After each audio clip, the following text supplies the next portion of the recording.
ओम ध्रुवंदे राजावरणा ध्रुवंदे वो बृहस्पतिः ध्रुवंत इंद्रश्चाग्न्यश्च राष्ट्रं धारयतां ध्रुवं ध्रुवं ध्रुवेण हविषा तस्मै देवादिब्रह्मण् अयं च ब्रह्मणस्पतिः।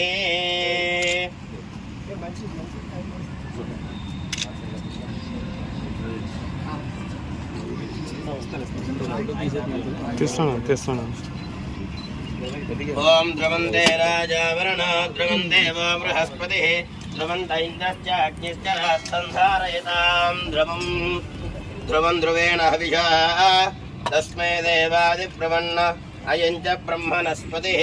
ध्रुवाध्यो ध्रुवा पृथिवी ध्रुवं विश्वमिदं जगत् ध्रुवाः पर्वता इमे ध्रुवो राजा विशावयम् इह इवेधिमा व्यधिष्ठा पर्वत युवा विजाचलिः इंद्रयवेह ध्रुवस्तिष्ठ यह राष्ट्रमुधारय अभितिष्ठभृतन्यतः अधरे सन्तु शत्रवः इंद्रैव पुत्रः तिष्ठ अवक्षेत्राणि सञ्जयन् इंद्रयेन मदीधरतु ध्रुवं ध्रुवेण हविषा तस्मै देवादिब्रह्मण् अयं च ब्रह्मणस्पतिः। अयं मुहूर्तस्य मुहूर्तोऽस्तु सहस्रशीर्षः पुरुषः सहस्राक्षः सहस्रपाद भूमिं विमदोहरः यत्पुरुषेण हविषा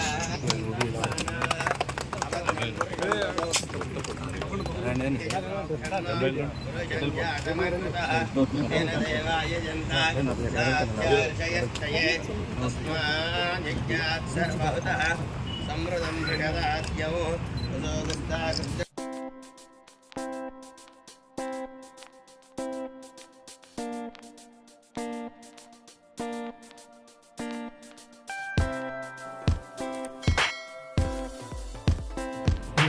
Kumar Reddy IAS incharge collector AP housing board corporation executive engineer వారిని కూడా వేదికను అలంకరించాల్సిందిగా కోరుతా ఉన్నాం.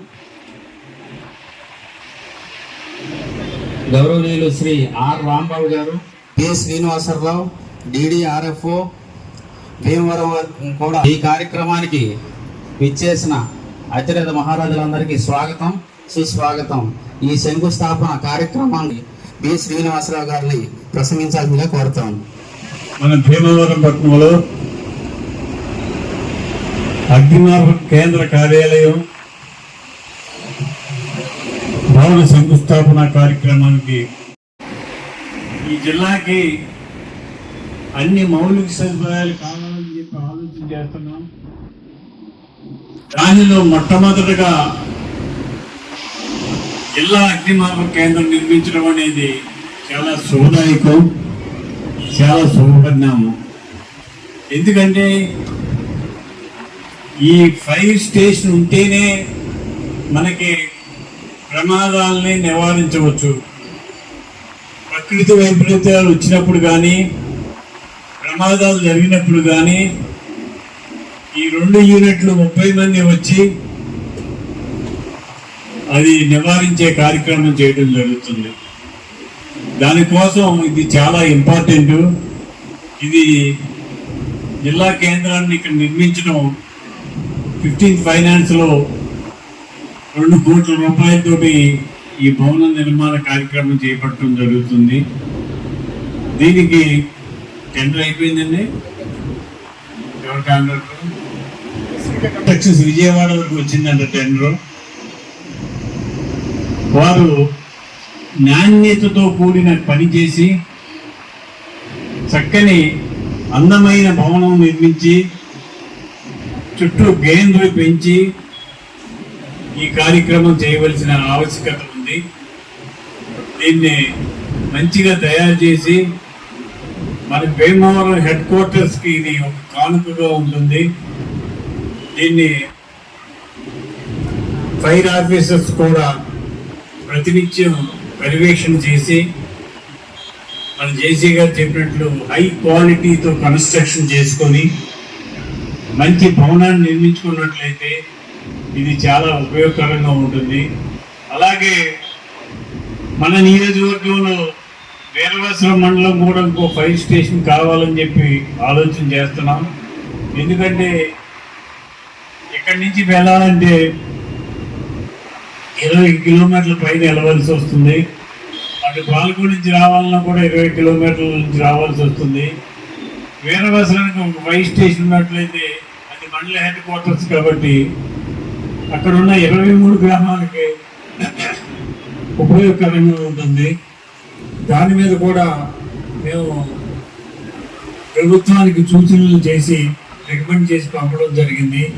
అది కూడా శాంక్షన్ చేయించినట్లయితే ఈ ప్రాంతానికి ప్రమాదాలు వచ్చినప్పుడు వెంటనే రక్షించడానికి అవకాశం కలుగుతుంది. ఈ అవకాశాన్ని ఉపయోగించుకోవడానికి ఇక్కడ ప్రజలందరూ కూడా అన్ని రంగాల్లో కూడా అభివృద్ధి చెందాలనే ఆలోచనలో ఉన్నారు. జిల్లా హెడ్ క్వార్టర్స్ అయింది, కలెక్టర్ ఆఫీస్ మంచి భవనం కావాలి, ఎంఆర్ఓ ఆఫీస్ మంచి భవనాలు కావాలి, ఆర్డీఓ ఆఫీసులు కావాలి, ఎస్పీ గారి ఆఫీస్ కావాలి అని ప్రజలు కోరుతున్నారు.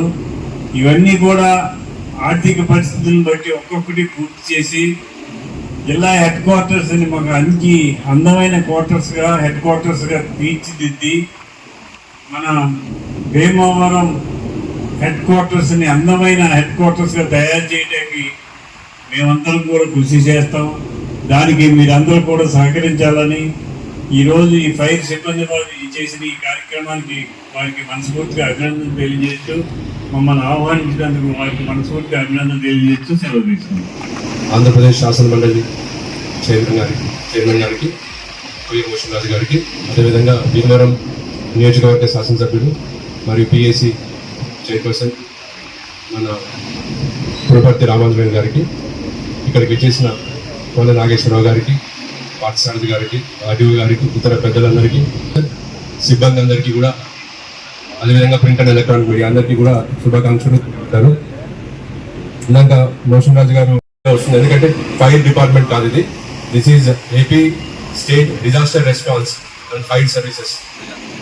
కేవలం అగ్నిమాపక కేంద్రం అనేది కాకుండా it's complete hub of all the disaster management activities. Disaster అంటే అది మ్యాన్ మేడ్ అవ్వచ్చు, లేకపోతే న్యాచురల్ అవ్వచ్చు. మన జిల్లా పశ్చిమ గోదావరి జిల్లా తీసుకుంటే 2 రకాలుగా కూడా, అంటే మ్యాన్ మేడ్ డిజాస్టర్స్కి అండ్ న్యాచురల్ డిజాస్టర్స్కి బారిన పడే అవకాశం ఉంది. ముఖ్యంగా న్యాచురల్ డిజాస్టర్స్ తీసుకుంటే మీ అందరికీ తెలుసు, 19 కిలోమీటర్ల తీర ప్రాంతం ఉంది. సైక్లోన్స్ కానీ సీ స్టామ్స్ కానీ ఎక్కువగా వచ్చేదానికి అవకాశం ఉంది. రీసెంట్గా కూడా సునామీ హెచ్చరిక ఏదైతే జరిగిందో మనకి పసిఫిక్ ఓషన్లో, అక్కడ వచ్చిన దాన్ని ఇక్కడ కూడా మనం అలర్ట్ అయ్యాం. సో అలర్ట్ అవుతూ ఇన్కాయిస్ వాళ్ళు, అదేవిధంగా నేషనల్ డిజాస్టర్ మేనేజ్మెంట్ అథారిటీ వాళ్ళు ఇక్కడ కూడా ఈస్ట్ కోస్ట్ వెస్ట్ కోస్ట్లో కూడా ఎక్సర్సైజ్ చేయించారు, వాక్ డ్రిల్స్ చేయించారు. అదేవిధంగా మీ అందరికీ తెలుసు రోడ్ యాక్సిడెంట్స్ కానీ, ఫైర్ సంబంధించిన ప్రమాదాలు కానీ, ముఖ్యంగా ఇండస్ట్రియల్ డిజాస్టర్స్ ఎక్కువ అవుతున్న తరుణంలో సో ఈ విధంగా రకరకాలుగా మనకి మన జిల్లా అనేది వేరియస్ డిజాస్టర్స్కి బారిన పడుతున్నప్పుడు ముఖ్యంగా ఫస్ట్ రెస్పాండర్ ఏదైతే ఉందో మనకి disaster response and fire services department they are the first responders. దాని తర్వాత రెవెన్యూ డిపార్ట్మెంట్, పంచాయతీరాజ్ అందరూ, పోలీసు వీళ్ళందరూ కూడా SGBA మొత్తం అందరూ కూడా పాల్గొంచుకుంటారు. సో ఈ విధంగా this is a very very important department so మన జిల్లాకి ముఖ్యంగా. అండ్ జిల్లా ఫామ్ అయిన తర్వాత కొత్త బిల్డింగ్ ఫస్ట్ గా కలెక్టరేట్ కన్నా ముందు ఈ డిపార్ట్మెంట్కి రావడం చాలా చాలా శుభ పరిమాణం. ఎందుకంటే ఇది స్టాండర్డ్ గా ముందు కట్టుకోగలిగితే ఎలాంటి ప్రమాదం వచ్చినా, విపత్తు వచ్చినా మనం రెస్పాండ్ అవడానికి బాగుంటుంది. సో దీన్ని ఒక మంచి స్ఫూర్తిగా తీసుకొని గవర్నమెంట్ ఏదైతే మీకు శాంక్షన్ చేసి ఒక దాదాపు 2 crores ఇక్కడ ఇచ్చిందో దాన్ని మంచి ఆహ్లాదకరమైన వాతావరణంలో not only for personal but also public కూడా ఎవరిలో వచ్చినప్పుడు ఒక మంచి వాతావరణం ఇక్కడ ఉండాలి. మీకు కూడా ఒక మోటివేషన్ ఉంటూ మీరందరూ కూడా మంచిగా ట్రైన్ అవ్వాలి. అదేవిధంగా ఇక్కడ ఇందాక చైర్పర్సన్ గారు చెప్తున్నారు ఖచ్చితంగా గ్రీనరీ అనేది టేకప్ చేయాలి. బికాస్ ఆనరబుల్ సీఎం గారు కూడా ఎప్పుడు చెప్తుంటారు ఒక ఆఫీస్ అంటే ఒక మంచి ఎన్వైరన్మెంట్ అనేది ఉండాలి ఎప్పుడు కూడా. దానికి సంబంధించి దానికి తగ్గట్టుగా మీరు మీ ఏదైనా చిన్న చిన్న మార్పులు చేసుకోవాలనుకుంటే ఎస్టిమేట్స్ కూడా దయచేసి చేసుకోండి. అండ్ ఈ వచ్చిన ఫండ్ని దుర్వినియోగం చేసుకోకుండా అంటే ల్యాబ్స్ అవ్వకుండా by October or November 3-4 months ఇది కట్టుకునే విధంగా చర్యలు తీసుకోండి. ఇది చాలా చాలా ఇంపార్టెంట్. ఎందుకంటే ఫండ్స్ అనేవి చాలా క్రిటికల్ గా ఉన్నాయి. బట్ వచ్చిందంటే మీరు ఖచ్చితంగా యూటిలైజ్ చేసుకోవాలి. సో దయచేసి I request all this department ఇది మీ ఇల్లు కడుతున్నట్టే మీరు భావించాలి. ఏదో ఆఫీస్ కడుతున్నారని కాకుండా ఇది మీ ఇల్లు. మాక్సిమం 12 గంటలు మీరు ఇక్కడే ఉంటారు కాబట్టి మీ ఇల్లు ఎంత మంచిగా స్టాండర్డ్ గా కట్టుకుంటే అంత బాగుంటుంది. సో దయచేసి ఒక ప్రొసీడింగ్ ఇచ్చి ఒక సీనియర్ ఆఫీసర్ని ప్రతి మంత్కి ఒక స్టేజ్ వరకు రెస్పాన్సిబిలిటీ ఫిక్స్ చేస్తే స్టాండర్డ్ వస్తుంది. అదేవిధంగా డిలేస్ కూడా లేకుండా జరుగుతాయి. సో ఈ భవనం కట్టడంలో ముఖ్యంగా మన డిపార్ట్మెంట్ పాత్రతో పాటు మిగతా డిపార్ట్మెంట్స్ కూడా ఇది స్ఫూర్తి అవుతుందని. ఎందుకంటే ల్యాండ్ ఐడెంటిఫికేషన్ ఒక మేజర్ ఇష్యూ ఉంది. దాన్ని కూడా ఇందాక చైర్పర్సన్ గారు చెప్తున్నారు, ఎమ్మెల్యే గారు కూడా చాలాసార్లు చెప్పారు. సో టౌన్ మొత్తం కూడా ల్యాండ్స్ ఉన్నాయి, వాటిని ఐడెంటిఫై చేసుకొని ఇంపార్టెంట్ గవర్నమెంట్ బిల్డింగ్స్ మీరు కట్టండి అని చెప్పేశారు. ఆర్డీఓ ఆఫీస్ కానీ లేకపోతే కలెక్టరేట్ కానీ మిగిలిన డిపార్ట్మెంట్స్ అన్ని కూడా ఇది స్ఫూర్తిగా తీసుకొని ముందుకెళ్తూ జిల్లా యంత్రాంగం కూడా కొత్తగా మళ్ళీ జిల్లా ఫామ్ అయిన తర్వాత కొత్తగా మళ్ళీ కొత్త ఎనర్జీతో ముందుకెళ్తుందని ఆశిస్తూ యొక్క అగ్నిమాపక కేంద్రం నూతన నిర్మాణం చేయడం చాలా సంతోషకరం. ఇది 15th ఫైనాన్స్లో ప్రభుత్వం 2 కోట్ల రూపాయలు శాంక్షన్ చేయటం, దీనిలో ఈ యొక్క అగ్నిమాపక కేంద్రం కాకుండా పైన డిఎఫ్ఓ ఆఫీస్ కూడా పెట్టడం అంటే మరి ఈ ప్రాంతానికి అభివృద్ధికి ఇది ఒక మంచి సూచన అని చెప్పి నేను తెలియజేసుకుంటున్నాను. ఈ యొక్క అగ్నిమాపక కేంద్రం అంటే పూర్వకాలంలో మన చిన్నప్పుడు గంటల గారు అనేవాళ్ళు, గంటల గారు వస్తుంది అనేవాళ్ళు. అయితే ఈ రోజున ఆ యొక్క టార్చర్ హౌసెస్ అవి కూడా తగ్గినాయి, కానీ కేవలం గంటల గారు లేకపోతే ఈ యొక్క ఇదంటే వీళ్ళు ఏదైనా అగ్ని ప్రమాదం అయినప్పుడు మాత్రమే ఉపయోగిస్తారని అనుకునేవాడు. కానీ దీంట్లో చాలా విషయాలు ఉన్నాయి. ఏదైనా ప్రకృతి వైపరీత్యాలు వచ్చినప్పుడు వీళ్ళు అక్కడ ఉండేటటువంటి మేనేజ్మెంట్ చేసి వాళ్ళని బయట తీసుకురావడం కానీ, లేకపోతే వాళ్ళకి గవర్నమెంట్ సహాయ కార్యక్రమాలు అందించడం, అలాగే అనేక కార్యక్రమాలు. ఏదైనా విపత్తు వచ్చినప్పుడు కాకుండా ఏదైనా ప్రమాదాలు జరిగినప్పుడు కూడా ఆ యొక్క ఏదైనా మల్టీ స్టోరీ బిల్డింగ్స్లో కూడా ప్రమాదం జరిగితే కూడా వెళ్ళి వాళ్ళని రక్షించడం, రకరకాలుగా సమాజానికి చాలా ఉపయోగకరమైనటువంటి శాఖ. కానీ చాలా మందికి తెలియదు. కనుక ఈరోజు ఇక్కడ డిఎఫ్ఓ ఆఫీస్ రావడం అంటే ఈ ప్రాంతంలో ఆ యొక్క అవేర్నెస్ కూడా తీసుకొచ్చి ఏ సేవలు దీంట్లో ఉంటాయి, ప్రజలు దీన్ని ఏ రకాలుగా ఈ యొక్క డిపార్ట్మెంట్ని వాడుకోవచ్చినది కూడా ఈ యొక్క అవేర్నెస్ ఇవ్వడానికి ఇక్కడ జిల్లా అధికారులు ఉంటే కనుక ఉపయోగపడుతుందని చెప్పి నేను తెలియజేసుకుంటాను. అదే రకంగా ఇందాక మేము జేసీ గారు మేము కూర్చున్నప్పుడు ఈ 200 కోట్ల రూపాయల్లో బిల్డింగే కాకుండా ఒక 5-10 లక్షల రూపాయలు గ్రీనరీకి కూడా పెడితే బాగుంటుంది.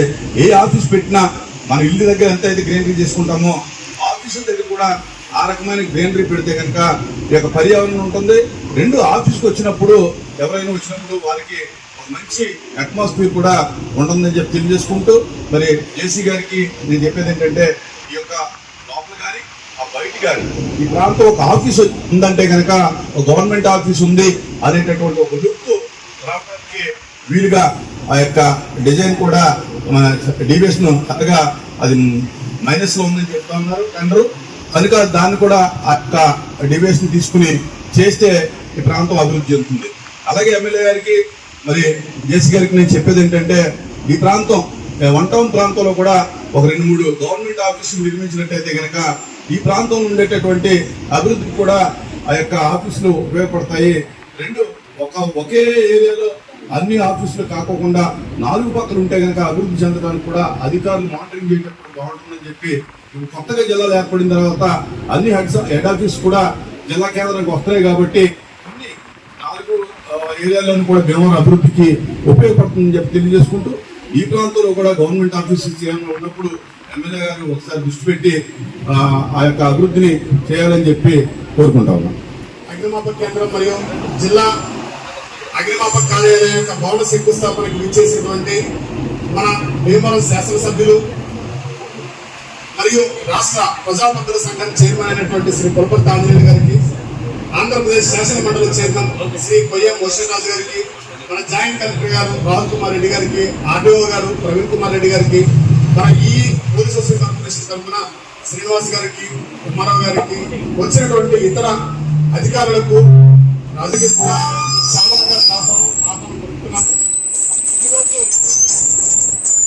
ఆర్థిక సంఘం యొక్క నిధుల నుంచి జిల్లా రాష్ట్ర వ్యాప్తంగా మనకి మంజూరైనటువంటి 52 అగ్నిమాపక కేంద్రాల్లో మన జిల్లా నుంచి భీమవరం మరియు నర్సాపురం 2 అగ్నిమాపక కేంద్రాలను ఏర్పాటుకు మంజూరు ఇవ్వడం జరిగింది. ఈ మంజూరులో భాగంగా మనకి భీమవరం అగ్నిమాపక కేంద్రానికి 2 కోట్ల రూపాయలు శాంక్షన్ చేయడం జరిగింది. మన జిల్లాలో ఉండేటువంటి 7 అగ్నిమాపక కేంద్రాల్లో భీమవరం, పాలకొల్లు 2 కూడా డబుల్ యూనిట్స్, అంటే 2 యూనిట్లు అంటే యూనిట్ అంటే 15 మంది, 2 యూనిట్లు అంటే 30 మంది స్ట్రెంగ్త్ తో 2 అగ్నిమాపక వాహనం కలిగినటువంటి ఫైర్ స్టేషన్స్ ఉన్నాయి. ఇందులో మనకు భీమవరం అగ్నిమాపక కేంద్రం కూడా 2 యూనిట్లు ఉండటం చేత 30 మంది ప్లస్ 2 వాహనాలు ఉండేటువంటి గ్యారేజ్ తోటి, అలాగే జిల్లా అగ్నిమాపక కార్యాలయం కూడా ఇందులోనే ఏర్పాటు చేస్తూ 2 కోట్ల రూపాయలు శాంక్షన్ చేయడం జరిగింది. దీనిని ఆల్రెడీ కూడా గవర్నమెంట్ వారు టెండర్లు కాల్ఫర్ చేసి పోలీస్ హౌసింగ్ కార్పొరేషన్ వారికి దీని కన్స్ట్రక్షన్ నిమిత్తం అప్పచెప్పడం జరిగింది. ఈ రోజు నుంచి దీని యొక్క పనిని కూడా వేగవంతం చేయడం జరుగుతుంది. అలాగే నర్సాపురం అగ్నిమాపక కేంద్రం సింగిల్ యూనిట్ కాబట్టి 1,25,00,000 రూపాయలు దానికి కూడా శాంక్షన్ చేయడం ఉంది. కానీ దానికి ఉండేటువంటి స్థలం సంబంధించినటువంటి సమస్య ఉండడం వల్ల దాన్ని కూడా పూర్తయితే దాన్ని కూడా శంకుస్థాపన చేసుకుని ఈ డిసెంబర్ నెలాఖరు నాటికి ఈ 15వ ఆర్థిక సంఘంలో వచ్చినటువంటి నిధులను పూర్తిగా వినియోగించుకుని ఈ 2 అగ్నిమాపక కేంద్రాలు ఏర్పాటు చేయాలని చెప్పనేటువంటిది మా సంకల్పంతో ఈ రోజు నుంచి ఈ కార్యక్రమం అనేటువంటిది మొదలు పెట్టడం జరిగింది. ఇందాక మన శాసన మండలి చైర్మన్ గారు అలాగే మన జేసీ రాహుల్ కుమార్ రెడ్డి గారు చెప్పినటువంటి విధంగా దీనికి ప్రత్యేకమైనటువంటి ప్రొసీడింగ్స్ అనేటువంటి ఇచ్చి ప్రతి నెలకి ఒకరిని సూపర్వైజ్ చేస్తూ వీలైనంత త్వరగా దీని యొక్క నిర్మాణం పూర్తి చేస్తామని కూడా సార్ వాళ్ళందరికీ కూడా మనవి చేసుకుంటున్నాము. అలాగే మన ఆల్రెడీ మనల్ని కోరి ఉన్నారు 3 నెలల క్రితం. తప్పనిసరిగా మనకు ప్రతిసారి గేటు పడుతుంది, గేటు పడిన ప్రతిసారి మనం ప్రమాదాలు నివారించడానికి వెళ్ళడానికి అవకాశం అనేటువంటి ఉండట్లేదు. అలాగే ఆ కింద వీరవాసరం మండలం కింద ఉండేటువంటి 16 గ్రామాలు ఉన్నాయి. ఈ పేరు ఉపయోగించుకొని రావాలి అనుకుంటే అత్తిలి నుంచి అయినా రావాలి లేదా భీమవరం నుంచి అయినా రావాల్సి ఉంటుంది. సో మన ఎమ్మెల్యే గారు ఆల్రెడీ దానికి సంబంధించిన ప్రపోజల్ మాకు మా చీఫ్ ఆఫీసు పంపించడం జరిగింది.